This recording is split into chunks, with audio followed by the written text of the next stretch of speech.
عیدی دینا در حقیقت صدقہ ہی ہے۔ رسول اللہ صلی اللہ علیہ وسلم نے فرمایا، ہدیہ کرو دل کا کھوٹ دور ہوتا ہے۔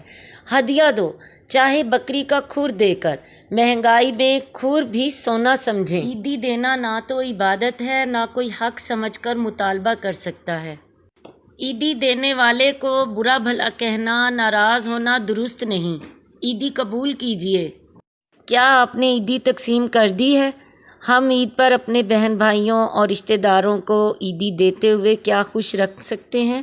آپ امپورٹڈ عیدی دے دیں پھر بھی منظور نہیں، رشتہ دار پھر بھی خوش نہیں ہوں گے۔ استغفر اللہ۔